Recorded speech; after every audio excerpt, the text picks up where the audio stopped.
माझे विचार प्रामाणिक आहे, कर्म चांगले आहे, कुणाचा रुपया घेत नाही म्हणून कुणाच्याच बापाला भीत नाही. मी तोंडावर आयजी साहेबांना सांगितलं, तिथं ज्या रस्त्यावर दीपक बोराडे बसल तिथं तुम्हाला दीपक बोराडेला गोळी घालावं लागेल. बर. हजारो आमच्या बांधवांना राज्यभरामध्ये ऍट अ टाइम नोटिसा गेल्या. पोलीस घरी जाऊन उठवत होते, ए बाबा हे तुला नोटीस आली. जालन्यात फडणवीस साहेब आता याच्यानंतर तुम्हाला मॅनेज न होणारा माणूस भेटलाय, त्याच्यामुळे आता तुम्ही मॅनेजमेंटचे विषय बंद करा आणि आमच्या समाजाचे हिताचे विषय सुरू करा.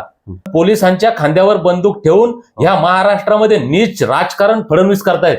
बरोबर. जे आंतरवालीमध्ये त्यांनी केलं तेच आमच्या सोबत केलं. धनगर बांधवांना नम्र विनंती हात जोडून, अरे बाबांनो, आपण साधे भोळे आहोत, अज्ञानी आहोत. आमच्या अज्ञानाचा, आमच्या येडेपणाचा, भोळेपणाचा फायदा यांनी आतापर्यंत घेतला. अरे आता तरी जागे व्हा.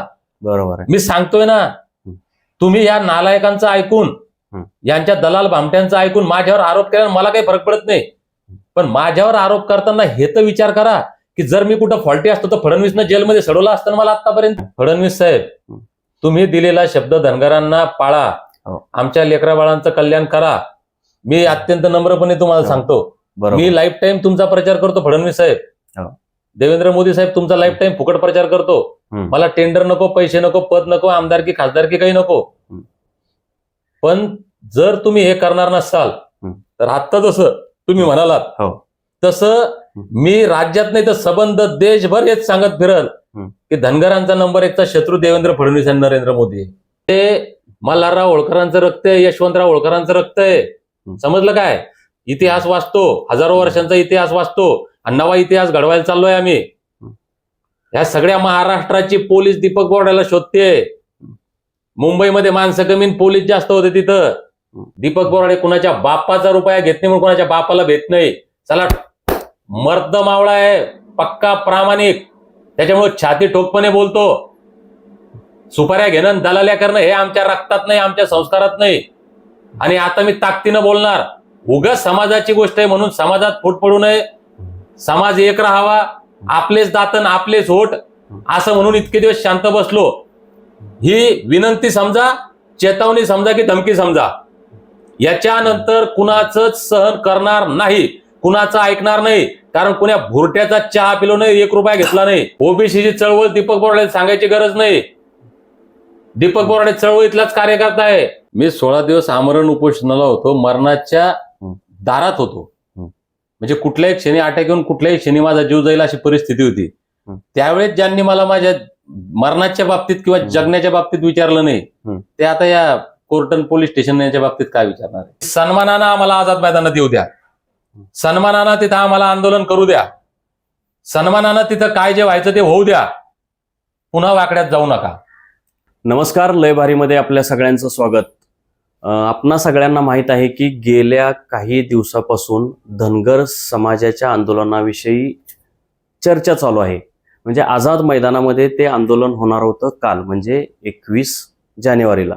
परंतु पोलिसांनी, म्हणजे जे आंदोलन करणार होते, जे उपोषणाला बसणार होते, ते दीपक बोराडे तिथे उपोषणाला बसणार होते आणि ते आंदोलन होऊ दिलं नाही, सरकारने होऊ दिलं नाही. न्यायालयामध्ये याचिका दाखल केली आणि न्यायालयाने सुद्धा परवानगी दिली नाही. आणि मग त्या अनुषंगाने त्यानंतरही धनगर समाजाचे बांधव तिथं आझाद मैदानामध्ये जमले होते, मोठ्या संख्येने जमले होते. दीपक बोराडे सुद्धा तिथं येऊन गेले. तर या सगळ्या अनुषंगाने मी दीपक बोराडे यांच्यासोबत चर्चा करणार आहे.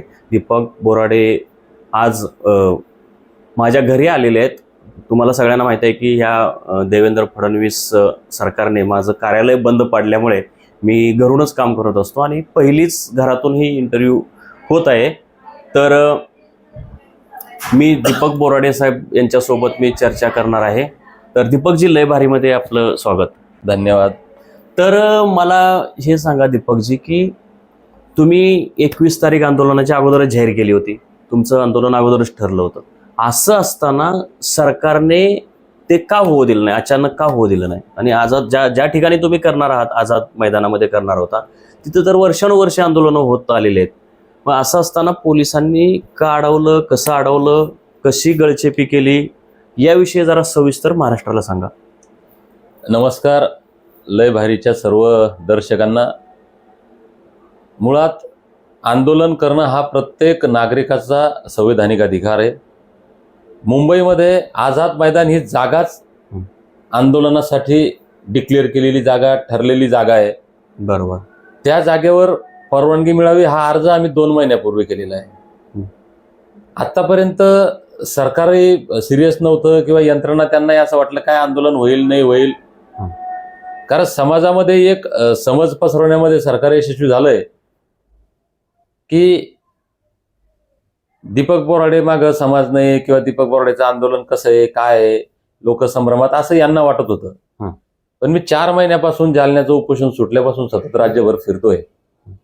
2 महिन्यापूर्वी ज्यावेळेस डिक्लेअर केलं तेव्हापासून मी तारीख सांगत लोकात फिरतो महाराष्ट्रभर की 21 जानेवारीला आम्ही मुंबईत जाणार आहे. मग 2 महिन्यापूर्वी एक पत्र दिलं, त्याच्यानंतर परत 1 महिन्यानं एक पत्र दिलं. मागच्या एक 10-15 दिवसापूर्वी मी स्वतः पोलीस स्टेशनला गेलो. त्यावेळेस त्यांनी मला सांगितलं की तुम्हाला आता, मला सगळे, मी पोलीस खात्यात काम केलेलं आहे, त्याच्यामुळे नियम वगैरे सगळं मला चांगल्यापैकी कळतं. त्यांनी सांगितलं की साहेब तुम्हाला तर माहिती इथले नियम. म्हटलं सगळं माहिती आहे. ते म्हटले तुम्हाला 1 दिवसाची परवानगी मिळेल, त्याच्यावर मिळणार नाही, परत लागली तर वाढून घ्यायला लागेल. म्हणलं ठीक आहे, ते होत राहील. म्हणजे सिरियस कोणीच नव्हतं. मग मी 21चं हे व्यवस्थित चाललेलं होतं सगळं. आम्ही साऊंड सिस्टीमवाला असेल, मंडप डेकोरेशन, या सगळ्यांशी बोलणं झालं. 17 तारखेला आम्ही डिक्लेअर केलं की आम्ही इकडं, हा जो पश्चिम महाराष्ट्रामध्ये मी गेलो नव्हतो. माझा जवळपास पूर्ण विदर्भ, अर्ध्यापेक्षा जास्त मराठवाडा, उत्तर भारत, उत्तर महाराष्ट्र पूर्ण फिरून झाला. पश्चिम महाराष्ट्रात मी आलो नव्हतो. आणि मग हा दौरा आम्ही असा केला की 17 तारखेला पैठण, शेवगाव, पाथर्डी, जामखेड आणि चौंडीला मुक्काम. 18 तारखेला पंढरपूर, आरेवाडीच्या बिरोबानात मुक्काम. 19ला जेजुरीत मुक्काम. 20 तारखेला फलटणच्या धुळोबाजीतून खऱ्या अर्थानं स्वर्गीय पी.के. कोकरे साहेब यांनी या आंदोलनाची ज्योत प्रज्वलित केली होती, त्या धुळोबाचे दर्शन घेऊन मग अशा पद्धतीनं आम्ही मुंबईकडे येणार होतो. आणि ही जी तयारी शासनानं, ज्यावेळेस एक प्रत्येक पोलीस डिपार्टमेंट, सीआयडी, एसआयडी यांचे वेगवेगळे कामं असतात, ते सगळे इनपुट घेत असतात आंदोलनाच्या बाबतीत. आणि याचं अपडेट म्हणजे अपडेट प्रत्येक गोष्टीचं गृहमंत्र्याला, मुख्यमंत्र्यांना जात असतं. आणि मग ते जवळपास एक 2-2.5 हजार गाड्यांचा ताफा जालन्यातून माझ्यासोबत असणार होता. म्हणजे रस्त्यामध्ये मी जिथं जिथं बोललो त्या लोकांना सांगितलं तर कमीत कमी 10,000 लोकांच्या जेवणाची, चहाची व्यवस्था करायला लागेल. समाज बांधवांनी तयारी केली. लोक म्हणायचे भाऊ किती लोक येऊ द्या, आम्ही आमच्या परीने व्यवस्था करतो. कुठं चहाची व्यवस्था केली, कुठं नाश्त्याची, कुठं जेवण्याची, ही सगळी तयारी झाली. आणि हे जसजसं इनपुट सरकारला आलं तसतसं हे हरकतमध्ये आले. 15 तारखेला रात्री मला SP साहेबांचा मेसेज आला की आपली भेट होईल का. म्हणलं साहेब येतो भेटायला. आणि मी भेटायला गेलो. तर तिथे SP साहेबांनी सांगितलं की जालना हे तुम्हाला स्थगित करावं लागेल, तुम्हाला आझाद मैदानात परवानगी नाही. म्हटलं साहेब कोण म्हणलं परवानगी नाही, परवानगी मिळेल आम्हाला. नाही म्हणे तुमची परवानगी नाकारली. म्हणलं साहेब मुळात असं आहे की परवानगी नाकारण्याचं कारण नाही पोलिसांना. ते म्हटले आचारसंहिता आहे. म्हटलं साहेब आता मुंबईमध्ये आचारसंहिता नाहीये. पण ज्या काळात मुंबईमध्ये आचारसंहिता होती, मुंबई शहरामध्ये निवडणुकीची, त्या काळात आझाद मैदानामध्ये उपोषणं चालू आहेत. तुम्ही पोलीस स्टेशनला फोन लावा म्हटलं आणि विचारा मी खोटं बोलतो का. जर आता या क्षणाला आझाद मैदानात कोणी बसेल नसेल उपोषणाला, मी रद्द करतो. नाही म्हणे ते आम्हाला माहित नाही, पण तुम्हाला परवानगी नाही. कुठे आहे? इतक्या रात्री त्यांनी तो फॅक्स मुंबईवरनं बोलवला, तितक्या रात्री मला ते नोटीस दिली. मी तिथेही त्यांना रिक्वेस्ट करून सांगितलं, म्हणलं ठीक आहे साहेब, हे तुम्ही अन्याय करताय, चुकीचं करताय. त्यांना सांगायचं ना की ब्रिटिश सुद्धा महात्मा गांधी ज्यावेळी आंदोलन करायचे त्यावेळी एवढे दादागिरी करत नव्हते करत. मग मी तेच म्हटलं की जर तुम्ही नाकारलंय ना, मी कोर्टात जातो. अशी आमची चर्चा होऊन मी रात्री घरी आलो. दुसऱ्या दिवशी परत मला SP साहेबांचा मेसेज आला की पोलीस महानिरीक्षक संभाजीनगरचे ऑफिसला येऊन बसलेले होते मला भेटण्यासाठी. आणि मी गेलो ऑफिसला. कोण नाव बी सांगा ना त्यांचे जरा, SPचं नाव सांगा. पोलीस महानिरीक्षक त्यांचं, पोलीस अधीक्षक अजय कुमार बन्सल म्हणून आहेत, आणि पोलीस महानिरीक्षक मिश्रा साहेब मला वाटतं काहीतरी. त्याचं नाव एक्झॅक्ट माझ्या लक्षात नाही. मी तिथं ऑफिसला गेलो. मला त्यांनी तेच कन्व्हिन्स करायचा प्रयत्न केला की तुम्ही हे रद्द करा. म्हटलं साहेब हे दीपक बोराडेचं आंदोलन नाहीये, हे महाराष्ट्रातल्या 2.5-3 कोटी धनगरांच्या वेदना, आमची दुःख, आमचा आक्रोश घेऊन आम्ही तिथं चाललोय. याची तयारी आमची 4 महिन्यापासून चालली. 2 महिन्यापूर्वी आम्ही हे डिक्लेअर केलं बर. आपण खरं म्हणजे पोलिसांनी परवानगी द्यायला पाहिजे होती. बर. आता या क्षणाला तुम्ही फोन लावा म्हटलं साहेब डिपार्टमेंटला विचारा तिथं उपोषण चालू आहे की नाही. बरोबर. तुम्ही मला आचारसंहिता सांगू नका. हो. मला सगळं कळतं, मला सगळं माहिती आहे. हो. पण पोलिसांनी नाकारलं ना, मी कोर्टात जातो. बर. आपण कोर्टात जाऊन पाहूया. बर. जर कोर्टाने नाकारली परवानगी तर मी कॅन्सल करतो. बरोबर. मग तिथं त्यांनी रवैया असा घेतला की तुम्ही 17चा दौरा सुद्धा कॅन्सल करा. बर. म्हटलं साहेब 17चा दौरा मी कॅन्सल नाही करत. कारण लोकांनी रस्त्यात नियोजन केलेलं आहे. कुठं फुलं आणले, कुठं हार आणले, कुठं चहाची व्यवस्था, कुठं जेवणाची व्यवस्था, कुठं झोपण्याची व्यवस्था, कुणी जेसीबी लावले, कुणी बँड लावला स्वागतासाठी. म्हणजे लोक उत्साही होते. म्हणजे तुम्ही एखाद्यानं घरी जेवायला बोलवायचं, त्याच्या घरी जेवण तयार व्हायचं, ताट वाढलेलं असायचं आणि दरवाजावर कोणतरी अडवायचं, तू आत घरात जाऊ नको जेवायला. ही कुठली संस्कृती आहे? बरोबर. हा कुठला कायदा आहे? मी तिथं अत्यंत नम्रपणे सांगितलं की म्हटलं साहेब मी इथून 17 तारखेला निघतो. मी आज मुक्काम 17ला माझा चौंडीत आहे. जर 17ला कोर्टाची ऑर्डर आली की तुम्हाला परमिशन नाकारली आहे, मी चौंडीतून वापस येतो. बरोबर. मी पंढरपूरला 18ला जेजुरी आरेवाडीच्या बनात आहे, तिथं जर परवानगी नाकारली तिथून वापस येतो. मी 19ला जेजुरीत आहे, तिथं हायकोर्टाने परवानगी नाकारली, तुम्ही मला फक्त फोन करा. दीपकराव परवानगी नाकारली, मी वापस येतो. मी 20ला नवी मुंबईच्या वेशीवर मुक्कामाला आहे, तिथं जरी फोन आला तर मी वापस येतो. पण माझं जे ठरलेलं आहे 4 दिवस तुम्ही चालू द्या, आम्ही तुमचा सन्मान ठेवतो, कोर्टाचा सन्मान ठेवतो. बरोबर. ते म्हणे नाही असं होणार नाही.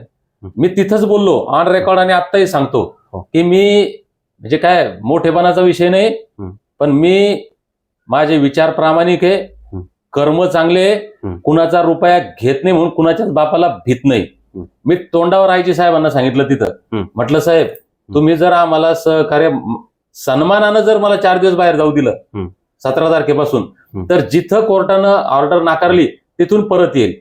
पण तुम्ही जर आमच्या स्वाभिमानाला डिवचण्याचं काम करणार असाल आणि मी जर मुंबईच्या आझाद मैदानात जर गेलो किंवा जिथं कुठं असेल मी, तिथं जर तुम्ही अडवलं तर गोळ्या घालेपर्यंत रस्त्यावर उठणार नाही.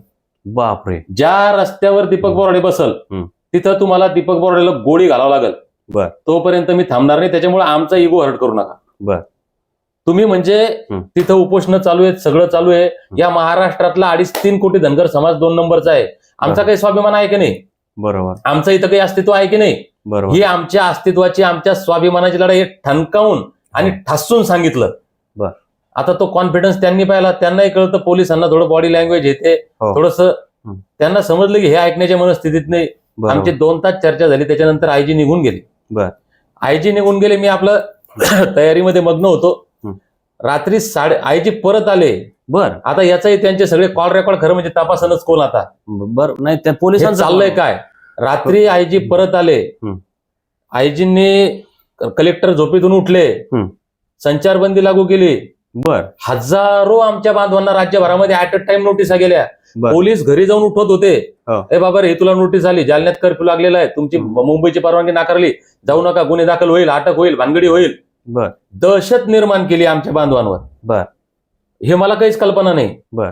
सकाळी 5 वाजता म्हणजे 5च्या अगोदरच माझ्या घरी दरवाजा वाजवला, बेल वाजवली. पोलीस समोर मी उठलो, बाल्कनीतून पाहिलं, अरे म्हटलं यार पोलीस. मी खाली 4 पायऱ्या उतरून खाली आलो, परत विचार केला की यार SP साहेब आपल्याशी बोलतात, आयजी आपल्याशी बोलतात, सकाळी 5 वाजता 4 वाजता पोलिसांचं आपल्या घरी यायचं काम काय? मला काहीतरी, कारण आता बुद्धी आहे ना, तुम्ही तितके हुशार आहे, त्याच्यापेक्षा जास्त मी हुशार आहे, त्याच्यामुळं याच्यानंतर असे षडयंत्र करू नका. नाही, हे देवेंद्र फडणवीसला सांगितलं ना मी, हे फडणवीसला सांगतो, फडणवीस साहेब आता याच्यानंतर तुम्हाला मॅनेज न होणारा माणूस भेटलाय, त्याच्यामुळे आता तुम्ही मॅनेजमेंटचे विषय बंद करा आणि आमच्या समाजाचे हिताचे विषय सुरू करा. मला संशय आला, मी परत गॅलरीत आलो. मला साहेब नेमके तुम्ही आले कस काय? नाही म्हणे 2 मिनिटं बोलायचंय. म्हणलं 5 मिनिटं बोला, तुम्ही तिथे मी इथे बोला.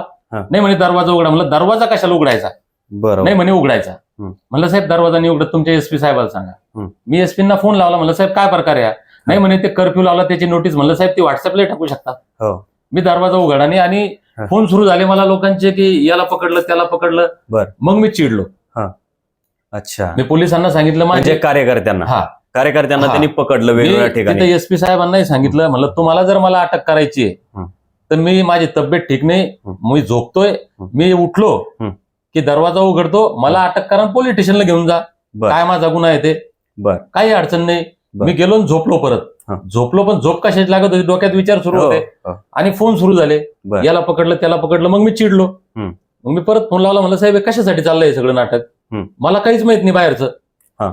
आणि मग मी लाईव्ह केलं हा. आणि सांगितलं की हे चुकीचं होतंय. बर. तिथून हे म्हणजे सांगायचं, फडणवीसांचं हे नीच कृत्य हे अख्ख्या महाराष्ट्रानं लक्षात घेतलं पाहिजे. मी या ठिकाणी एक उदाहरण मुद्दाम देईल.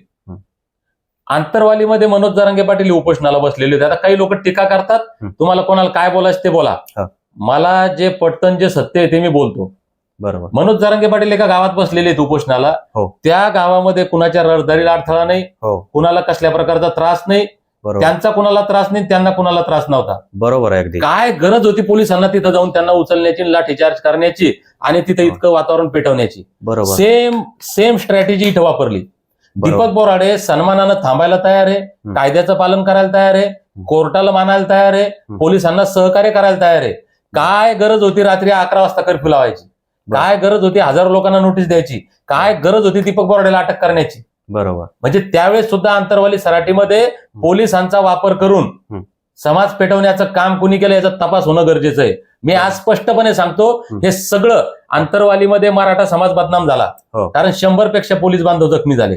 मी त्यावेळेस पोलिसांसाठी 7 दिवस उपोषणाला बसलो होतो. बरोबर. कारण मराठा बांधव भगिनी जखमी झाल्या, पोलीस त्यांचं काम करतील. माझ्यावरही लाठीचार्ज झाला असता तर मी पोलिसांना शिवाय देणार नाही, कारण पोलिसांना जी जबाबदारी ती करणं आहे. बरोबर. पण पोलिसांच्या खांद्यावर बंदूक ठेवून ह्या महाराष्ट्रामध्ये नीच राजकारण फडणवीस करतायत. बरोबर. जे आंतरवालीमध्ये त्यांनी केलं तेच आमच्या सोबत केलं. नशिबानं आम्ही थोडस आमच्यात जागरूकता होती किंवा आम्ही ते इतकं समजतं म्हणून मी ते हँडल केलं. म्हणजे थोडक्यात असं दिसतंय की जसं मनोज जरांगे पाटलांना त्यांनी ते आंदोलन चिरडलं आंतरवाली सराटीमधलं, त्यावेळी महिलांना लाठी हल्ला केला होता, म्हाताऱ्या महिलांनाही मारहाण केली होती. त्यानंतरही ते हटले नाही, जसे आता तुम्ही हटत नाही.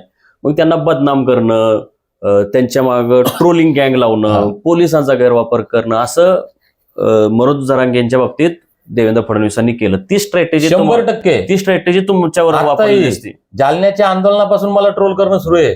मी तर समाजाला जाहीर विचारतो ना, अरे मी कुणाचा 1 रुपया घेतला? अरे फडणवीसच आहे ना, मालक आहे ना सगळ्या राज्याचा. त्यांच्याकडे ईडी आहे, सीबीआय, एसआयडी, सीआयडी, पोलीस खातं आहे.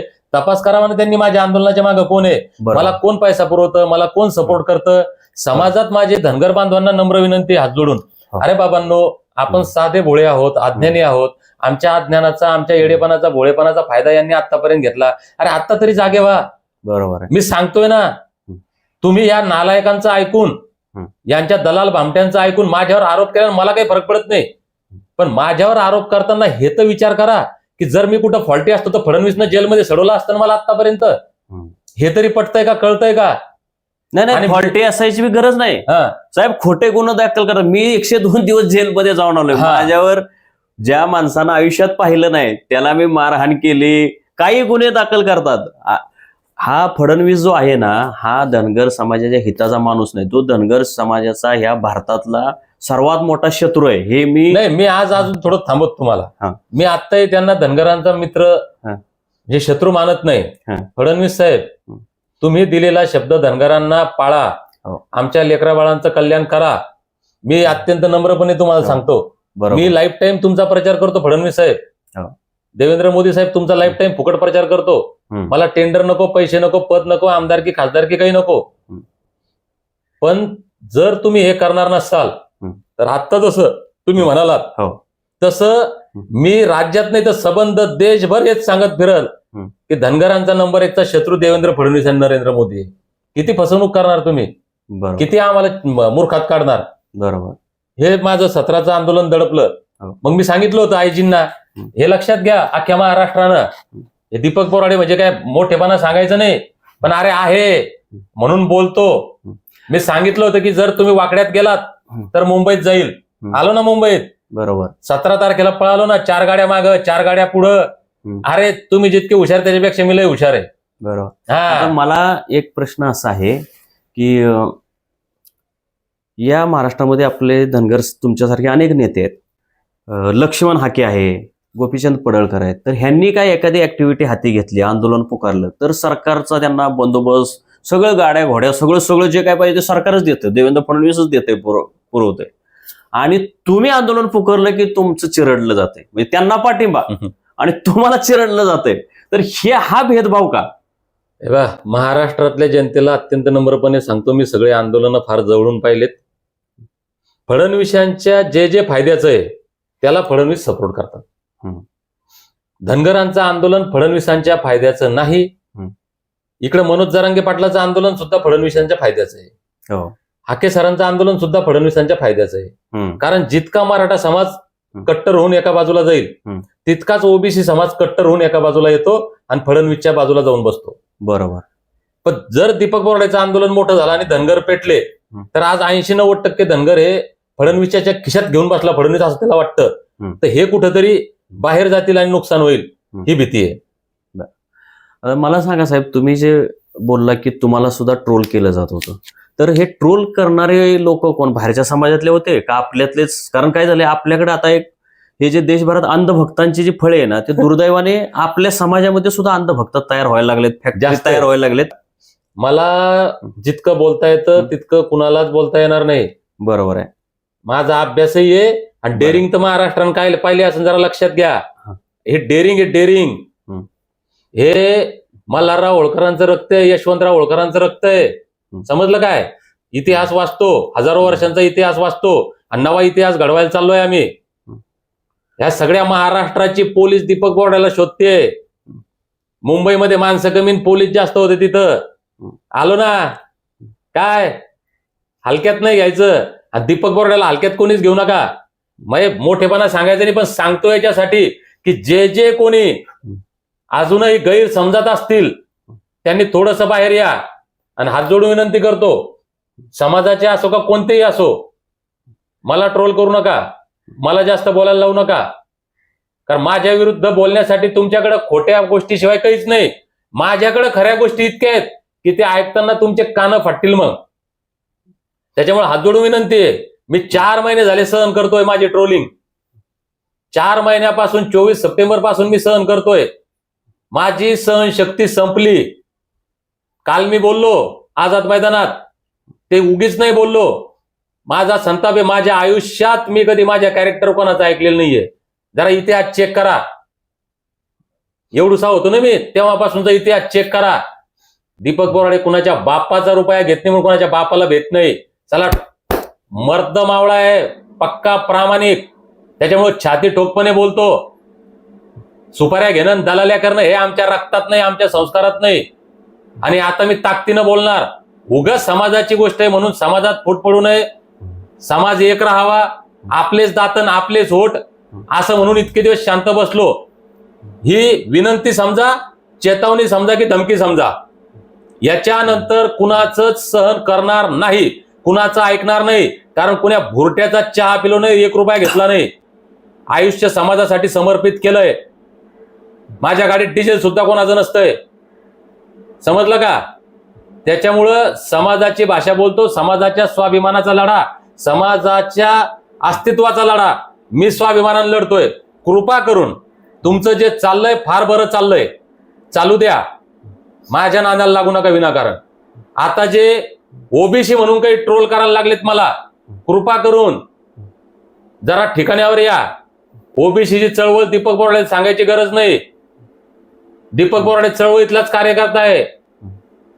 पण काय सपोर्ट मला 17 सप्टेंबर पासून कोण कोण करतंय आणि कोण कोण विरोध करतंय सगळं कळतं. तुम्ही स्वतः जितके हुशार आहेत ना, एक गोष्ट लक्षात ठेवा, तुम्ही हुशार आहेत, शंका नाही.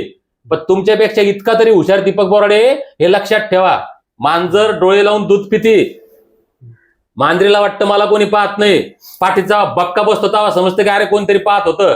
तसं तुम्ही भ्रमात राहू नका. मला सगळं दिसतंय, सगळं समजतंय. कोण कोण कोण काय काय षडयंत्र करू राहिलं, कोण कोण माघारी माझ्याबद्दल काय काय बोलतं. तुम्ही ज्यांच्याजवळ चर्चा करता ना, त्या लोकांच्या हृदयात पण दीपक बोराडे आहे सांगतात मला. त्याच्यामुळं ज्यांना दीपक बोराडेची खुमखुमी त्यानं मनातल्या मनातच बोलायचं. जो माझ्याविषयी बाहेर बोलल त्याचं नाव घेऊन याच्यानंतर मी बोलल. आणि शेवटची सूचना आहे, याच्यानंतर सूचना नाही आणि काय नाही. देख लेंगे फिर. अब क्या सरफरोशी की तमन्ना अब हमारे दिल में है, देखना है जोर कितना बाजू कातिल में है. ठाणलंय. त्याच्यामुळं समाजाची भाषा बोलतो, समाजाच्या हिताची भाषा बोलतो, प्रामाणिकपणे बोलतो. त्याच्यामुळं उगं भावांनो वाढवून घेऊ नका. ज्याचं जे चाललंय ते छान छान चालू द्या. माझी काही दुकानदारी नाही, माझा काही व्यवसाय नाही, माझा काही सुपारी नाही, त्याच्यामुळे माझ्या नादी लागू नका. आता साहेब, तुम्ही ही पोलिसांनी तुम्हाला कसा त्रास दिला हे बऱ्यापैकी तुम्ही स्टोरी सांगितली.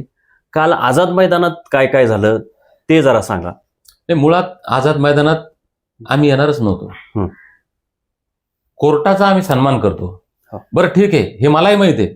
मी 21 तारखेला आझाद मैदान आल्यानं पूर्ण महाराष्ट्रातला धनगर समाज इथं आल्यानं एका दिवसात सर्टिफिकेट मिळेल का, तर नाही. ती प्रोसिजर आहे, त्याला चर्चा करावं लागेल. काय सरकारच्या मनात आहे, फडणवीसच्या मनात काय आहे नेमकं हे पाहावं लागेल. असं होणार नाही. आणि कोर्टाचा आदेश न मानून पोलिसांशी 2 हात करायची तयारी ठेवून होणार नाही. आमच्या हातात काही नाही. पोलिसांच्या हातात लाठ आहे, पोलिसांच्या हातात बंदुकी आहे. आम्हाला रक्त नाही सांडायचं. बरोबर. आमची क्रांती शांतीतून आम्ही क्रांती करणार आहे. बरोबर. म्हणून माझं भूमिका मी ज्या आयजींना बोललो होतो की जर कोर्टाने परवानगी नाकारली तर आम्ही येणार नाही. पण मी ज्या आयजींना सांगितलं होतं की तुम्ही जर आमचा स्वाभिमान दुखवाल तर मग आम्ही आमचा हिसका दाखवू. कारण धनगर वेडे आहेत. बरोबर. आणि मग वेडा तर वीर दौडले 7.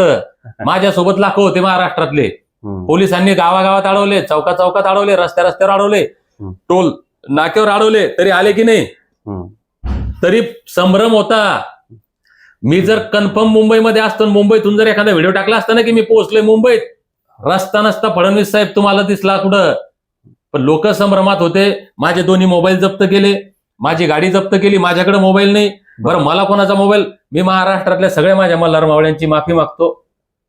2 दिवस तुम्हाला काही थोडाफार त्रास झाला असेल माझ्यामुळं, पण मी 6 दिवस झाले झोपलेलो नाही, जेवण नाही, काय नाही. माझी अवस्था काय आहे मला माहिती होतं. मोबाईल माझ्यासोबत ठेवता येत नाही. पोलीस 4ही बाजूंनी मला, अरे मी पळालो तर माझ्या मागे 4 गाड्या होत्या, पुढे 4 गाड्या होत्या, माझ्या गाडीत पोलीस होता. मी लघवीचं निमित्त करून खाली उतरलो, ते पोलीस बाजूला झाला आणि मी खुनकलो होतं ड्रायव्हरला, मला भागो, आणि 200च्या स्पीडनं गाडी पळवली. ऍक्सिडेंट झाला असता तर मीच मेलो असतो. अच्छा. बंदूकवाला पोलीस मला बॉडीगार्ड असलेले ते पोलीस आला, मी लघवीच्या निमित्तानं खाली उतरलो, त्याला उभं केलं आणि पळालो तिथून. त्याच्यानंतर 4 गाड्या ऑलरेडी पोलीसच्या मागे होत्या. ध्यान ठेवायला माझ्यावर, कारण मी नजर कैद देत होतो ना. मी नजर कैद देत होतो. मी त्यांना सांगितलं मी घनसावंगीला चाललो. त्यांनाही थोडा डाऊट आला, पण मला अडवता येत नव्हतं की अडवतील कसे. आणि मला ते माझ्यावर फक्त वाच ठेवत, प्रत्येक पोलीस स्टेशनची गाडी माझ्या मागं, एलसीबीची गाडी माझ्या मागं, पुढची माजलगावची गाडी रेडी, सगळ्या गाड्या रेडी, पुढं गाड्या मागं गाड्या, आणि मी 200च्या स्पीडनं चाललो. बरोबर. मग गाडी बदलली, गाडी सोडून दिली, मोबाईल 3ऱ्या गाडीत टाकून दिले, कारण ते मोबाईल लोकेशन पाहतील ना. किती फडणवीस किती पिक्चरच्या पलीकडं. तिथून कुठं एका गाडीत बसलो, 3ऱ्या गावात गेलो, तिथं लोकांवर संशय आल्यासारखं वाटलं, तिथून उठलो, 4थ्या गावात गेलो, मोबाईल 4 वेळेस बदलले, लोक 4 वेळेस. आता तुमच्या सोबत आहे, 2 तासानं तुमचा नामचा कॉन्टॅक्ट बंद. हो. मग यांच्याकडे गेलो, त्यांचा कॉन्टॅक्ट बंद, त्यांच्याकडे गेलो, त्यांचा कॉन्टॅक्ट बंद, मोबाईल बंद.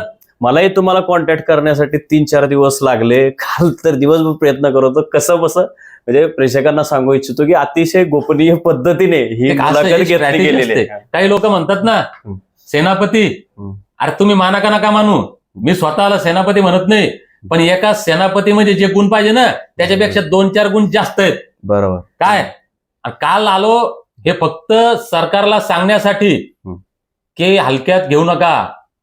चॅलेंज केलं होतं पोलिसांना, पण माणुसकीनं आलो, शांततेत वापस गेलो. कारण माझे मल्हार मावळे इथं संकटात होते. माझ्या मल्हार मावळ्यांना पोलिसांनी अटक केलेलं होतं. ग्राउंडमध्ये आल्यानंतर डीसीपी साहेबांना पहिली विनंती केली की तुम्ही मुंबईमध्ये ज्या ज्या पोलीस स्टेशनमध्ये आमच्या मल्हार मावळ्यांना अटक केलंय त्यांना पहिले माझ्या समोर ग्राउंडमध्ये घेऊन या, नंतर आपण चर्चा करू काय करायची. तर त्यांनी चर्चा केली. मी त्यांना नम्रपणे सांगितलं की आम्ही कायद्याचं पालन करतो, सुप्रीम कोर्टाच्या आदेशाचं, पण हायकोर्टाचे सुद्धा माननीय न्यायालयाचा निकाल कसा पाहिजे होता. आम्ही 21 तारीख मागितली ना, आमचा वकील कोर्टात गेला ना, कोर्टाने म्हणायला पाहिजे तुम्हाला परमिशन देता येत नाही, तुम्ही 26 जानेवारी नंतर अर्ज करा, तुम्ही आचारसंहिता संपल्यानंतर अर्ज करा. कोर्ट 28 तारीख सुनावणीची देते. आता मला सांगा, 21 तारीख मागितली, 28 तारखेला सुनावणी दिली, आणि 28ला जर कोर्टाने म्हणलं यश तुम्ही परवानगी तुम्हाला या उपोषणाला बसा उपोषणाला, कसं करता येईल. बरोबर. तारीख तर आमची 21 निघून गेली ना. म्हणजे आम्हाला पोलीस हलक्यात घेतात, सरकार आमचा अवकात आमची लायकी काढतं, आणि कोर्ट पण आमची लायकी काढतायत. मग कोर्ट असो, सरकार असो की पोलीस असो, ज्यांना आमची कदर नाही त्यांचा आम्ही आदर करणार नाही. काल आमचं वेडेपण वेडात वीर दौडले सात आणि इतिहास घडला. धनगरांना येडं म्हणतात. काल आम्ही दाखवलं की आम्ही काही करू शकतो, पण तितकाच समजदारपणा आमच्यात आहे. आम्ही कायदा व सुव्यवस्था जाणतो. पोलीस खात्यात काम केल्यामुळे सगळं समजतं. रणनीती समजते, प्लॅनिंग समजते, डेअरिंग आहे. कोणाशीही बोलण्याची डेअरिंग आहे. काय बोलावं ते कळतं. म्हणून फक्त या मल्हार मावळ्यांना मुंबईतून सुरक्षित बाहेर जाता यावं. सामान्य मुंबईकरांना त्रास होऊ नये, कुठं काही जाळपोळ होऊ नये, लाठीचार्ज होऊ नये, फायरिंग होऊ नये, आमचा एखादा मल्हार मावळा जखमी होऊ नये, आमच्या मल्हार मावळ्यांना जेलमध्ये जाण्याचं काम पडू नये, म्हणून सगळी प्लॅनिंग केली होती. म्हणून आझाद मैदानामध्ये आलो आणि कोर्टाचा सन्मान राखत, पोलिसांच्या विनंतीला मान देत, समाज व्यवस्थेचा, कायदा सुव्यवस्थेचा विचार करत शांततेनं बाहेर पडलो. आणि ही पोलिसांना, सरकारला आणि कोर्टाला सुद्धा नम्र विनंती, किंवा काय जे समजायचं ते समजा, आम्ही शांततेच्या मार्गानं, संविधानिक मार्गानं विनंती आपल्याला करणार आहे की सन्मानानं आम्हाला आझाद मैदानात येऊ द्या, सन्मानानं तिथं आम्हाला आंदोलन करू द्या, सन्मानानं तिथं काय जे व्हायचं ते होऊ द्या, पुन्हा वाकड्यात जाऊ नका. तर मला काय म्हणायचंय साहेब, की हे अतिशय म्हणजे अगदी हिटलरी पद्धतीने तुमचं आंदोलन मोडण्याचा प्रयत्न केला देवेंद्र फडणवीसांनी. त्याच्यापेक्षा त्यांनी संवाद जर साधला असता तुमच्याशी तर ते अधिक चांगलं झालं असतं ना. मग आलोच नसतो आम्ही. मग त्यांनी संवाद साधण्याचा काय प्रयत्न केला का? नाही, चिरडायचं ना, दीपक बोर्डाला बदनाम करायचं, दीपक बोर्डाला माझा मध्ये दीपक बोर्डाविषयी काहीतरी निगेटिव्हिटी तयार करायची. आता मी 2 दिवस होतो माझ्या टेन्शन मध्ये. माझाच मोबाईल माझ्याकडे नाही, माझी गाडी कुठं पकडी मला माहित नाही, ड्रायव्हर कुठं पकडा मला माहित नाही, माझे सहकारी कुठे मला माहित नाही, माझ्यासोबत सगळे जे सहकारी होते सगळे वेगवेगळ्या रस्त्याने पांगले. फक्त एक प्रल्हाद नेमाने म्हणून सरपंच आहेत, ते बिचारा, ते माझं नशीब चांगलं, मी त्यांनाही म्हणलं तर माझ्यासोबत कोणीच राहू नका, ते माझ्यासोबत आले. आणि आम्ही काय जंगलात उपाशी तापाशी काट्या कुपाट्यात ऊसाच्या शेतात लपतो, काय करतो. दिवसा माणूस ज्या रस्त्याने जाणार नाही, आम्ही रात्री त्या रस्त्यानं गेलो, ते नशीब. समाजाच्या दृष्टीनं काहीतरी चांगलं व्हायचं म्हणून हे सगळ्या घटना घडत गेल्या. पहिल्या गावात गेलो, तिथं मराठा सरपंच, त्या मराठा सरपंचानं आम्हाला सुरक्षा दिली, तिथून दुसऱ्या गावात सुरक्षितरित्या हलवलं. आणि शेवटी सगळ्यात शेवटी जिथे यायचं, कारण धनगरांवर डाऊट आहे ना, पोलीस धनगरांना अडवणार आहे. माझ्या नशिबानं, समाजाच्या नशिबानं नेमकं एका मराठा बांधवाशी संपर्क झाला. त्या मराठा बांधव 200 किलोमीटर मला गाडी घेऊन घ्यायला आला जंगलात. तिथून गाडीत बसून पुन्हा 500 किलोमीटर 700 किलोमीटर मुंबईमध्ये आलो. कारण मला माहित होतं ते मराठा बांधव समज बसलेले आहेत. ते नेताचे मोठा, त्याचं नाव सांगायला हरकत नाही, ते आमचे अशोक भाऊ मोरे म्हणून छावाचे जिल्हाध्यक्ष आहे संभाजीनगरचे. अशोक भाऊ मोरे स्वतः गाडी चालवत बसले. माझा त्यांचा काही फारसा परिचय नाही, काही नाही. मला कॉन्फिडन्स आला की उद्या पोलीस येऊ का कोणी येऊ, हे माणूस मला घेऊन जाईल मैदानामध्ये. त्यांनी त्यांचा जीव धोक्यात घालून किती स्पीडनं गाडी आणली. म्हणजे हे सगळा योगायोग जुळून आला. ते म्हणतात ना की किसी चीज को अगर आप शिद्दत से चाहो तो पूरी कायनात उसे मिलाने में लग जाती है. बरोबर. तर हे माझा विचार प्रामाणिक आहे, माझे कर्म चांगले, माझी नीतिमत्ता चांगली आहे, म्हणून हे सगळं जुळून आलं. कालच्या आंदोलनामध्ये समाजाचा स्वाभिमान टिकून राहिला.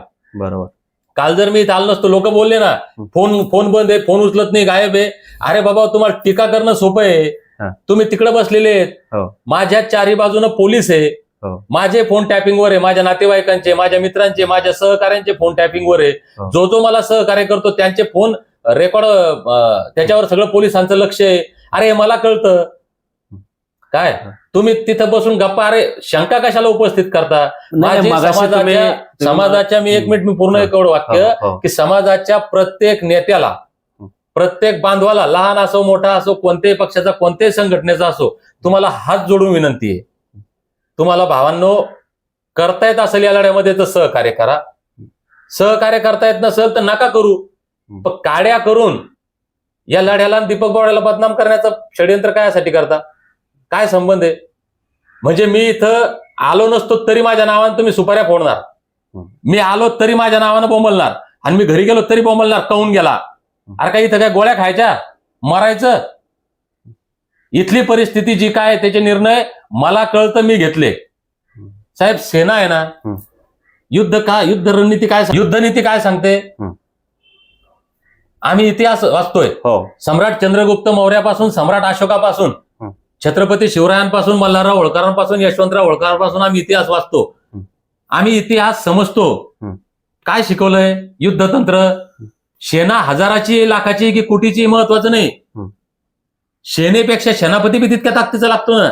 बरोबर. आणि सेनापती 10 नसतात. राजा एक असतो. तो राजा आहे धनगर समाज. सेनापती एक असतो. ते मी म्हणू का ना म्हणू ठरवावं लागल. ती सेनापतीच जबाबदारी घेतलीये मी. आता सैन्य म्हणून ज्याला ज्याला यायचंय त्यानं सैन्यात या, राहा, नका येऊ. सैन्य 1000 जरी असले तरी आम्ही लढाई लढू, लाख असलं तरी लढू, त्याची चिंता नाही. पण सेनापतीचा निर्णय ऐकावा लागेल. त्याची प्लॅनिंग त्याला माहितीये. मी सगळ्या प्लॅनिंग सगळ्यांना सांगत बसू का? आम्ही जालन्यातून निघालो साहेब. माझे जितके सहकारी आहे कोणत्याच सहकार्याला मी एक वाक्य सांगितलं नाही. एकाला एक वाक्य सांगितलं, दुसऱ्याला दुसरं वाक्य सांगितलं, तिसऱ्याला तिसरं सांगितलं. अरे हे प्लॅनिंग आहे काय? आणि ते पोलिसांना गुमराह करण्यासाठी करावं लागतं ते. माझ्या सहकार्यांना जमा करा, सगळ्यांना एका ठिकाणी बसवा. आणि एकच गोष्ट जर 4 लोकांना सांगितलेली असेल तर सांगा मला. अरे ते आहे ना म्हणून ते केलं ना. कशाला शंका उपस्थित करता? मी निर्णय घेतला ना. माझे फोन बंद तरी माझं फेसबुक चालू होतं. हो का? मी एका ठिकाणी व्हिडिओ रेकॉर्ड करायचो. समजा मी जालन्यात रेकॉर्ड केला की पुण्यात व्हिडिओ पाठवायचा. पुण्यावाल्याला सांगायचं तू मुंबईवाल्याला पाठव, आणि मुंबईवाल्याला सांगायचं जो तो ऑपरेट करू आला अकाउंट त्याला पाठव. म्हणजे पोलिसांना सुद्धा हे तपास लागला नाही पाहिजे की व्हिडिओ आला कुठून आणि टाकला कुठं. जिथून व्हिडिओ आला ते लोकेशन नाही मिळालं पाहिजे. जिथून व्हिडिओ अपलोड केला फेसबुकला ते लोकेशन नाही मिळालं पाहिजे. बरोबर. काल सकाळी मी मुंबईमध्ये एक लाईव्ह केलं 2 मिनिटाचं फेसबुक, गाडीमध्ये चालतानाचं. मी गाडीतच नव्हतो. मी जिथं होतो तिथून 10-20 किलोमीटर अंतरावर तो व्हिडिओ ऑनलाईन करायला लावला. अरे ही स्ट्रॅटेजी असते बाबा हो. मी एकदा म्हणत होतो मुंबईत जायचं, एकदा म्हणत होतो नाही जाणार, एकदा म्हणत होतो काय करायचं. अरे बाबा ही रणनीती आहे. झालं ना व्यवस्थित. मी आलो ना मुंबईमध्ये, सगळे मल्हार मावळे वापस घेऊन गेलो ना घरी. कोणाला जलात डांबलं का? कोणावर गंभीर गुन्हे दाखल केले का? लाठीचार्ज केला का? एखादा मावळा आमचा जखमी झाला का? सन्मानानं वापस गेलो ना. आणि पोलिसांवर, सरकारवर, सगळ्यांवर वचक ठेवूनच गेलो ना. कोर्टाला सुद्धा एक प्रकारे चेतावणीच देऊन गेलो ना की तुम्ही सन्मानानं, स्वाभिमानानं, संविधानिक मार्गाने आम्हाला परवानगी द्या. आणि नाही दिली तर मग उद्या आम्ही गोळ्या खायला तयार आहेत. उद्या वापस जाणार नाही दीपक बोराडे. ज्या दिवशी येईल सन्मानानं, स्वाभिमानानं येईल, सन्मानानं, स्वाभिमानानं वापस जाईल. पुन्हा जर तुम्ही हे षडयंत्र करायचा प्रयत्न केला तर मग आता तुम्ही याला ट्रेलर समजा, पिक्चर पाहू नका. बरं, आता कालचं आंदोलन होणार होतं ते काही होऊ शकलं नाही. म्हणजे 1 दिवस झालं ते तुम्ही प्रतिकात्मक आंदोलन केलं, परंतु आता पुढची स्ट्रॅटेजी काय, पुढची रणनीती काय तुमची? कारण पुढे जरी आता आंदोलन करायला तुम्ही गेलात तरी हे त्रास देणारच, आणि ही चळवळ तर जगली पाहिजे. तर तुमची पुढची रणनीती काय? मी एक गोष्ट मानणारा कार्यकर्ता आहे. मी कर्मवादी माणूस आहे. पण एक तो आता एक डायलॉग आहे म्हणून तो मी नेहमी सांगत असतो, मुद्दा ही लाख बुरा चाहे तो क्या होता है, वही होता है जो मंजूर खुदा होता है. त्याच्यामुळं नियतीला धनगर जमातीच्या बाबतीत जर काही चांगलं व्हायचं असेल, काही ऐतिहासिक दृष्ट्या आमच्या समाजाचं काही भलं होणारं असेल तर मी काही फार मोठा माणूस नाही. कदाचित ते माझ्या हातून व्हावं असं जर नियतीला मान्य असेल तर हे सगळं व्यवस्थित जुळून येणार आहे, सगळं व्यवस्थित होणार आहे. आज आम्ही इथून वापस गेलो मुंबईतून, आम्ही परवानगी रीतसर मागणार आहे. आणि उलट चांगलं झालं, मला आता वेळ मिळाला. मग शासन मला 15 दिवसाची तारीख देऊ की 1 महिन्याची तारीख देऊ.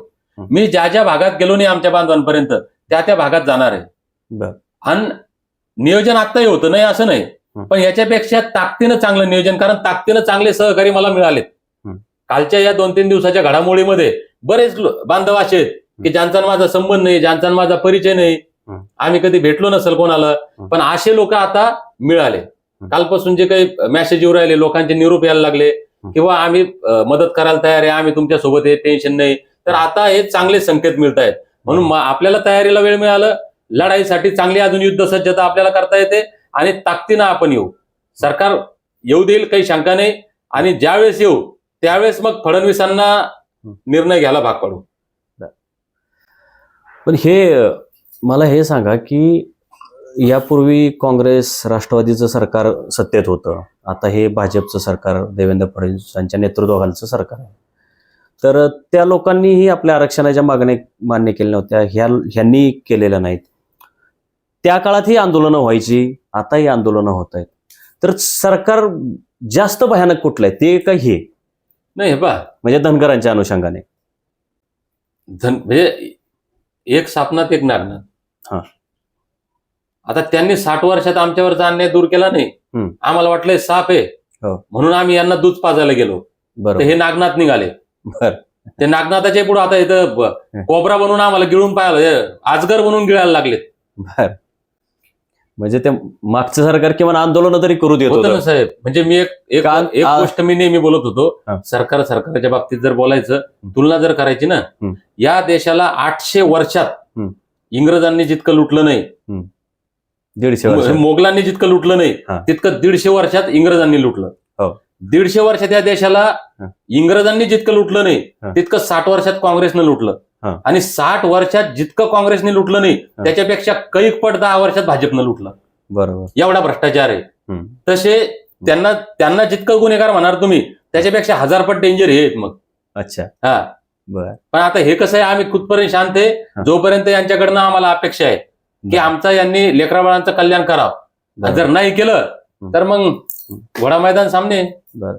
आता एक मला आपण शेवटच्या 2-3 प्रश्नाकडे येऊया की देवेंद्र फडणवीस यांच्या सोबत आपल्या समाजाचे अनेक नेते आहेत. आता तुम्ही मगाशी बोललं नाव नको घ्यायला, तर आपण ठीक आहे नाव नको घ्यायला, परंतु हे जे त्यांच्या जवळचे नेते आहेत त्यांना तरी तुमची दया आली का की बाबा आपला एक समाज बांधव आहे, त्याला तो समाजासाठी आंदोलन करायला निघालाय आणि आपण देवेंद्र फडणवीसांना एवढं तरी सांगूया की साहेब आमच्या त्या समाज बांधवाला पोलिसांकडनं एवढा अत्याचार होऊ देऊ नका? किंवा तुम्हाला त्यांचे फोन आले का, हे जे काय 2-4 मोठे नेते आहेत भाजपमधले, त्यांचा तुम्हाला काय फोन आला का की बाबा दीपक भाऊ आपण बसून मार्ग काढू, मी देवेंद्र फडणवीसांसोबत तुमची मिटिंग लावून देतो वगैरे, असं काय आला का कोणाचा फोन? मी 16 दिवस आमरण उपोषणाला होतो, मरणाच्या दारात होतो. म्हणजे कुठल्याही क्षणी अटॅक येऊन कुठल्याही क्षणी माझा जीव जाईल अशी परिस्थिती होती. त्यावेळेस ज्यांनी मला माझ्या मरणाच्या बाबतीत किंवा जगण्याच्या बाबतीत विचारलं नाही, ते आता या कोर्टन पोलीस स्टेशन याच्या बाबतीत काय विचारणार आहे? सर, ते तुम्ही आता 16 दिवसांचा उल्लेख केला. मी जेलमध्ये असताना मला ज्यावेळी अटक केली तर त्यावेळी मी सलग 6 दिवस उपोषण केलं. ते उपोषण काय भयानक असतं ते मी त्या 6 दिवसातच मला कळलं. तुम्ही 16 दिवस कसं केलं? कारण ते मी पाणी पित नव्हतो, परंतु समजा आपण दात घासतोय, त्यातलं एक पाण्याचा थेंब जरी पोटात गेला तर अख्खं शरीर असं हे करून यायचं की म्हणजे आता आपल्याला येतोय पाणी, आणि ते जे शरीरातनं ज्या वेदना व्हायच्या तर भयानक वेदना असायच्या. तुम्ही तर 16 दिवस हे केलं. समाज ताकदीनं सोबत होता, मला बोलायला शब्द निघत नव्हते, पण लोक ज्यावेळेस समोर मोठ्या संख्येनं बसायचे, येळकोटचा जयघोष करायचे, तर ती एक ऊर्जा मिळायची. अच्छा. म्हणजे आजही मी काही शरीरानं स्ट्रॉंग आहे असं नाही, प्रचंड आतून कमजोर आहे, पण आजही मी पळतोय. मी 5 दिवसामध्ये माझं जेवण, माझी झोप काहीच नाही. बरं. पण तरी मी इतक्या संकटांना पार करत इथपर्यंत आलो. म्हणजे मी काल सुद्धा सलाईन लावलेली होती, मला 3 दिवस झाले सलाईन होती, पण हे सगळ्या वेदना सहन करत ही एनर्जी आहे ना. मी जे म्हणलं ना, एखादी गोष्ट जर नियतीला मान्य आहे ती व्हायची आहे. कदाचित माझी निवड या गोष्टीसाठी झाली असेल की स्वर्गीय बी.के. कोकरे साहेबांनी जी ही धनगराच्या कल्याणाची ज्योत पेटवली होती, या लढ्याचा शेवट माझ्या रूपानं व्हावं. कदाचित मला ही संधी मिळालेली आहे, हा काहीतरी योग म्हणा किंवा नियतीला मंजूर असलेली गोष्ट आहे, म्हणून ही ताकद सुद्धा येते. ही नैसर्गिक ताकद आहे आणि हीच ताकद कायम राहून जिंकू आणि समाजाचं कल्याण होईल एवढीच अपेक्षा आहे. सर, मी शेवटचा प्रश्न विचारतो की 2014च्या अगोदर जे बारामतीमध्ये जे आंदोलन झालं होतं, तर तिथं देवेंद्र फडणवीस यांनी शब्द दिला होता की पहिल्याच कॅबिनेटमध्ये आम्ही धनगर समाजाला आरक्षण देऊ, आणि आता तोच शब्द त्यांना छळतोय. म्हणजे आता तुम्ही ते त्याच्यामुळेच तुमचं आंदोलन ह्याच्यामुळेच मोडीत काढायचा प्रयत्न करतायत की तो शब्द दिलेला ते पाळू शकत नाही. तर ह्या त्यांचं म्हणजे त्यांनी दिलेले शब्द आणि त्यानंतरची त्यांची वागणूक गेल्या 10 वर्षातली, त्याचं विश्लेषण तुम्ही कसं कराल? नाही, एकतर काय आहे, देवेंद्र फडणवीस साहेबांनी ज्या कॉन्फिडन्सनं शब्द दिला होता की तुम्ही आम्हाला सत्ता द्या, पहिल्या कॅबिनेट देतो, आमच्याकडे कागदभर गाडीभर पुरावे, ट्रकभर पुरावेत, आमचा अभ्यास झालाय, तर खरं त्यांनी दिलं पाहिजे. मुळात आमच्या आरक्षणामुळे कुणालाही तकलीफ होत नाही. आमचा हा घटनादत्त अधिकार आहे. आदिवासींचा ना आमचा संबंध नाही. आमचा म्हणजे उद्या जर दीपक पवारांनी ठरवलं मला नंदुरबारला लोकसभा लढायची, फायदा नाही, कारण ते धनगरच नाही. मी जर ठरवलं कुठं विधानसभा लढायची, काही होणार नाही. मुळात त्याच्याही अगोदर जर गेलं तर SC STचं आरक्षण हे संख्येच्या प्रमाणात आहे. मग धनगरांची जितकी संख्या असतील तितकं उद्या ते त्यात ऍड होणार आहे. मुळात आरक्षण हाच विषय फार किचकट आहे. आता याच्यावर खरं म्हणजे एक सविस्तर मुलाखत व्हायला पाहिजे.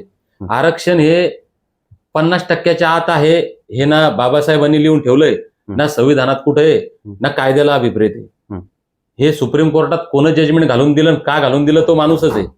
हा एक शुद्ध फसवणूक आहे सगळ्या समाजाची. मुळात एका बापाला जर 4 लेकरं आहे तर त्या बापाच्या प्रॉपर्टीचा वाटा, बटवारा ज्याला म्हणतो आपण, वाटे हिस्से हे समसमान झाले पाहिजे. मग ज्याची जितकी संख्या आहे त्याला त्या प्रमाणात ते मिळालं पाहिजे. एका बापाला 4 लेकरं आहे आणि त्याला तुम्ही एकाला म्हणसाने 1 एकर वावर, एकाला 2 एकर वावर, एकाला 3 एकर, जमणार आहे का? असं नसतं चालत. मग जर कोणी असो, इथं आज मराठा समाज आंदोलन करतोय, OBC भांडतोय, हे सामाजिक तेढ निर्माण करून, जातीय तेढ निर्माण करून फायदा नाही आहे ना कुणाचाच. बरोबर. काय पाहिजे की सगळ्यात पहिल्यांदा तुम्ही 50%ची मर्यादा कुठे आहे या देशात आहे का? आता सध्या राज्यात आरक्षण किती आहे? 52% आपलं आहे. म्हणजे 50%च्या वर 1% जाणं काय? तुम्ही चोरी 1 रुपयाची करणं काय, 1 लाखाची करणं काय, 1 कोटीचं करणं काय? गुन्हा आता एकच होतो ना. बरोबर. मग 50%चा नियम ऑलरेडी मोडलेलाच आहे ना. 52% झालेलंच आहे ना. त्यात तुम्ही 10% EWS दिलं, झालं 62%. 10% SCBC दिलं, झालं 72%. 50%ची मर्यादा ऑलरेडी गेली ना. बरोबर. बघ, आता जर देवेंद्र फडणवीस, नरेंद्र मोदी साहेब यांना खरंच वाटत असेल की धनगरांनी त्यांना मतं दिले, मराठ्यांनी दिले, OBCनी दिले, ते म्हणतात आमचा OBC DNA आहे, मग साहेब हे थोडं करा ना सुधारणा. कायदा म्हणजे काय आहे? तुम्ही करताय ते काय? लोकांनी, लोकांसाठी, लोकांकडून चालवलेलं राज्य. कायदा म्हणजे काय? लोकांच्या भल्यासाठी, लोकांच्या कल्याणासाठी, समाज व्यवस्थेच्या सुरळीत याच्यासाठी कायदे बनतात. जे कायदे आमच्या फायद्याचे नाही ते रद्द करा. जे कायदे आमच्या फायद्याचे आहेत आणि अस्तित्वात नाही ते कायदे तयार करा. राज्य तुमचं आहे, केंद्र तुमचं आहे, तुम्ही ठरवलं तर काही करू शकता. जागतिक महासत्ता तुमची आहे. बाबा, सोडवा ना प्रश्न. जे चुकीचे कायदे आहे ते बदला, जे कायदे नाही ते नवीन कायदे तयार करा. मराठा समाजाचा प्रश्न राहत नाही, OBCचा राहत नाही, धनगराचा राहत नाही, आदिवासींचा राहत नाही. तिकडे मराठा OBC भांडण लावून द्यायचे, पोळ्या भाजायच्या. इकडे धनगर आदिवासी भांडण लावून द्यायचे, पोळ्या भाजायच्या. हिंदू मुस्लिम करून भांडण लावून पोळ्या खाल्ल्यास आता पुन्हा पोळ्या खायच्या, हा उद्योग चाललाय हा. बरोबर. मुळात सगळ्यांनी समजून घेतलं पाहिजे की फार छोटा विषय, फार क्लिष्ट नाही. आणि फडणवीस साहेब, तुम्हाला तर संधी आहे. या महाराष्ट्रात 2 नंबरचा समाज आहे, देशात 1 नंबरचा धनगर समाज आहे. आमच्यासारखे कार्यकर्ते जाहीरपणे आम्ही सांगतो की तुम्ही जर आमच्या लेकरा बाळांचं कल्याण करणार असाल, 70 वर्षावरचा आमचा अन्याय जर दूर करणार असाल, आम्ही लाईफ टाईम तुम्हाला मतदान करेल ना समाज. आमच्यासारखे लोक तुमचा प्रचार करतील, आम्हाला काहीच नको तुमचं. अरे तुम्ही राजकीय अमर व्हाल. फडणवीस साहेब, मोदी साहेब, तुम्हाला तुमच्या पक्षाला राजकीय अमर होण्याची संधी आहे. कारण महाराष्ट्रातला हा 2 नंबरचा 2.5-3 कोटी समाज सर कायम तुमच्या सोबत राहिला, या देशातला 20-25 कोटी धनगर समाज जर कायम तुमच्या सोबत राहिला, तुम्हाला कोण साहेब सत्तेतून दूर काढणार आहे? सांगा ना सरळ. बरोबर. जर माझं कोण भलं केलं मी त्याचं वाईट करण कशाला? बरोबर. त्याच्यामुळं फडणवीस साहेब, मोदी साहेब, आमचं भांडण नाही तुमच्याशी. काय करायचं ते करा, आम्हाला काहीच कळत नाही. तुम्हाला सगळं कळतं, तुम्ही हुशार आहे, कायदा तुमचा आहे, सत्ता तुमची आहे. तुम्ही दिलेला शब्द पाळा, आमच्या लेकरा बाळांचं कल्याण करा. अजून एक प्रश्न विचारतो, म्हणजे ते विचारणं गरजेचं आहे, कारण देशात त्याच्यावर फार चर्चा चालू आहे की मणिकर्णिका जो घाट आहे अहिल्यादेवींनी बांधला होता, तो या मोदी सरकारने, योगी सरकारने बुलडोझर लावून तो तोडून टाकला. त्याच्यामध्ये अनेक देवदेवतांच्या मूर्त्या तोडलेल्या आहेत, अहिल्यादेवींची मूर्ती तोडलेली आहे. आपण सगळे, आता मगाशी तुम्ही बोलला की मी आमच्या मल्हारराव होळकरांचं रक्त आहे, तर हे होळकरांचं रक्त सगळ्या धनगरांमध्ये आहे. तर हे जे अहिल्यादेवींचा अपमान केलेला आहे या सरकारने, त्याविषयी तुम्ही काय सांगा? नाही, मुळात आता मी ST आरक्षण अंमलबजावणी हा विषय सोडून गेल्या 3-4 महिन्यामध्ये दुसरीकडे बोलतच नाहीये. बरं. बरेच इश्यू आहेत. हो. या देशात हा इश्यू नाही. शेतकऱ्यांचे प्रश्न आहेत, विद्यार्थ्यांचे प्रश्न आहेत, बेरोजगारांचे प्रश्न आहेत, बरोबर शेतीच्या मालाला भाव नाही, बरोबर शेतात पिकत नाही, पिकलं तर विकत नाही, विकलं तर त्याला मोबदला मिळत नाही, बरोबर अनेक समस्या आहेत. बरोबर मी या सगळ्या समस्यांसाठी भांडलो याच्या अगोदर. बर. मी विद्यार्थ्यांसाठी आंदोलनं केले, शेतकऱ्यांसाठी आंदोलनं केली, सामाजिक विषयावर मी वेळोवेळी बोललो. पण काय होतंय, माणसाचं लक्ष एका ठिकाणी पाहिजे. मी नेहमी सांगत असतो, म्हणजे लहानपणाचं मला आठवतं चांगलं आणि मी ते उदाहरण बऱ्याच वेळेस देतो.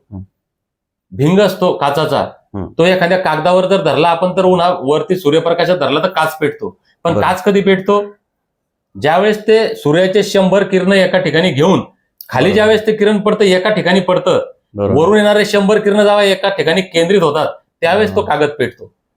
म्हणून बोलण्यासारखे भरपूर मुद्दे आहेत, संतापजनक भरपूर मुद्दे आहेत. मी ठरवलंय की माझं लक्ष फक्त एका ठिकाणी असलं पाहिजे. मी हे 17 सप्टेंबरला लढा सुरू करताना सांगितलं होतं, मी लेफ्ट नाही, मी राईट नाही, मला इकडे पाहू नका, इकडे पाहू नका.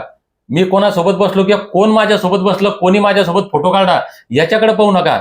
दीपक बोराडेकडे वेगळं म्हणून पहा, दीपक बोराडेकडं वेगळ्यानं पहा. पाणी रे पाणी तेरा रंग काय समाज पाण्यासारखं आहे. म्हणून मी सध्या बाहेरच्या कुठल्याच मुद्द्याला हात लावत नाही. पण आता तुम्ही प्रश्न विचारला, हे अत्यंत संतापजनक आहे. म्हणजे ज्या अहिल्यादेवींनी या देशात काश्मीर पासून कन्याकुमारीपर्यंत, इतकंच नाही तर आत्ताच्या नेपाळमध्ये काठमांडू पर्यंत, पशुपतीनाथाच्या मंदिरापर्यंत मंदिराचे जीर्णोद्धार केले. मंदिराचे कळस जर या देशात टिकले असतील ते अहिल्यादेवींनी टिकवले. घाट बांधले, बारवा बांधल्या, हे लोककल्याणकारी राज्य केलं. आणि विशेष म्हणजे 1 रुपया शासनाचा किंवा जनतेचा न घेता स्वतःचा जो पैसा होता, स्वतःचा जो एक अर्थकोश होता, त्यातून पैसा खर्च करून ही कल्याणाची कामं केली. आणि आज जे मोदी सरकार म्हणतात त्यांचा निषेध करावा तितका कमी. एक कीव येते मला या लोकांची की अरे तुम्ही एक दगड लावू शकत नाही. ज्या काँग्रेसला नाव ठेवता त्या काँग्रेसनं ज्या कंपन्या बनवल्या त्या तुम्ही विकणं लावल्या.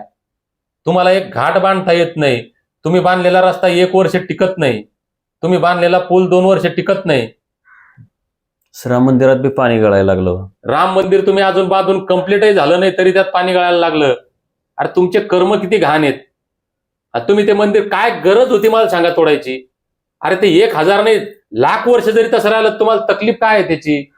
पण तुम्हाला टेंडर भरायचं असेल, करोडो रुपयाचं टेंडर तिथे देऊन करोडो रुपये कमवायचे असतील तुम्हाला भ्रष्टाचारानं, पण तुम्ही आमची अस्मिता, अहिल्यामाईंचा इतिहास, अहिल्यामाईंची विरासत, त्यांचं कार्य तिथे मिटवण्याचं काम केलं. मी पाहिलं, अत्यंत संतापजनक. पण तो मुद्दा डायव्हर्ट होईल म्हणून मी बोललो नाही की अहिल्यादेवींची मूर्ती खाली पडलेली आहे, लोक तिथून पाय देऊन चालले असे व्हिडिओ पाहतात. मोदीजी, हे फार अत्यंत संतापजनक आहे. आम्हाला या सगळ्या गोष्टी जर बोलायचं काम पडलं तर ते फार अवघड होईल. महाराष्ट्रातला धनगर, देशातला धनगर, काश्मीर पासून कन्याकुमारीपर्यंत, पाल, बघेर, रबारी, रायका, कुर्बात, तेवासी, गडरी, गडरिया, गायरी, ह्या वेगवेगळ्या नावाने ओळखला जातो. खूप मोठी ताकद आहे साहेब. जुनी एक म्हण होती, काय धनगरांच्या कायला नादी लागतात, काय काय गरज आहे रिकामी उद्योग करायची, तुमची चूक दुरुस्त करा. खरं म्हणजे मोदीजींनी याच्यावर बोललं पाहिजे होतं, ते योगीनं बोललं पाहिजे होतं. अंगावर भगवे कपडे घालून कोणी साधू होत नसतं. काय ते सुधरा. तुम्ही जाहीर माफी मागितली पाहिजे देशभरातल्या तमाम धनगर बांधवांची. स्वतःला हिंदू म्हणायचं आणि हिंदू देवतांची तोडफोड करायची अशा पद्धतीनं. अरे काय गरज? तो घाट तसा राहिल्यामुळे कुणाचं काय नुकसान होतं याचं स्पष्टीकरण दिलं पाहिजे. आपण एकदा देऊ शकता का? काय त्रास होता त्या घाटाचा कोणाला? त्याच्यामुळे कोणाचं जीवन धोक्यात आलं होतं? कोणी मरणार होतं तिथं? कशासाठी तोडलाय? तुम्ही काय धर्माच्या नावानं दुकानी मांडल्यात आणि तुम्ही धर्माच्या विरोधात कामं तुम्ही करता. हेच जर एखाद्या मुस्लिमानं छोटंसं काही कृत्य कुठं केलं असतं, अख्खा संबंध भारत तुम्ही पेटवून दिला असता. हे फार संतापजनक आहे. हे पाप तुम्ही केलंय आणि हे पापाची शिक्षा, या तुमच्या कर्माची फळं निश्चितपणे नियती तुम्हाला एक दिवस दिल्याशिवाय राहणार नाही. धन्यवाद बोराडे साहेब. तुम्ही हे जे आपलं राज्य सरकार आहे, फडणवीस सरकार आहे, यांनी तुमचं आंदोलन कशा पद्धतीने दडपलं, तुमच्यावर कसे अत्याचार केले, एवढंच नाही तर आपल्याच समाजातले लोक तुम्हाला ट्रोल करत होते. ज्या समाजासाठी तुम्ही आंदोलन करतायत, आणि ह्या आंदोलनातून जर काही चांगला आउटपुट निघाला तर ज्यांचा फायदा होणार आहे तेच आपल्यातले काही मूर्ख तुमच्यावर टीका करत होते. परंतु तुम्ही समाजाच्या कल्याणासाठी झटत आहात आणि तर आता तर तुम्ही म्हटले की तुम्ही वाहूनच घेतलंय त्याच्यासाठी. तर माझी समाज बांधवांना विनंती आहे की एक लक्षात घ्या, सरकार आहे ना ते कधीच कुणाचं नसतं. कुठलंही सरकार असू द्या, ते काँग्रेस असू द्या, राष्ट्रवादी असू द्या, भाजप असू द्या, ते कुठल्याही समाजाचं नसतं. आणि सरकारच्या विरोधात जे लोक सामाजिक चळवळी तयार होत असतात त्या चळवळींना नेहमी पाठिंबा दिला पाहिजे. माझ्यासारखे पत्रकार जे सरकारच्या विरोधात बोलत असतात त्यांना पाठिंबा दिला पाहिजे. याचं कारण असं की सरकारवर टीका झाली, सरकारवर प्रेशर आला की त्यानंतर जे आउटपुट निघतो तो जनतेच्या भल्याचा असतो. म्हणजे मनोज जरांगे पाटलांनी जे आंदोलन केलं, प्रचंड आंदोलन झालं, त्यामुळे नाईलाजाने सरकारला मराठा समाजाला आरक्षण द्यावं लागलं. आता ते योग्य आहे अयोग्य आहे हा भाग निराळा. तसं धनगर समाजाचंही ताकदीचं आंदोलन उभं राहिलं पाहिजे, जे खरं तर घटनेतच एसटी आरक्षणाची सवलत आपल्याला मिळालेली आहे. आणि मग त्या आंदोलनासाठी आपण वर्षानुवर्ष भांडतोय. दीपक बोराडे साहेब चांगलं आंदोलन उभारतायत आणि मग आपणच त्या सरकारच्या नादी लागून किंवा सरकारमध्ये आपले जे दलाल आहेत, ज्यांनी पदं घेतलेली आहेत, ते ह्या दलालांचं पाठीराखी असलेले आपल्यातले काही अंधभक्त दीपक बोराडेंवर टीका करतात. हे अत्यंत चुकीचं आहे. या धनगर समाजातील अंधभक्तांना, भाजप धार्जिन्यांना, दलाल धार्जिन्यांना माझी विनंती आहे की कृपा करून, जसं बोराडे साहेब बोलले की तुम्ही मदत नाही केली तरी चालेल, परंतु किमान काड्या तरी करण्याचा उद्योग करू नका. धन्यवाद. धन्यवाद. आपले आभार.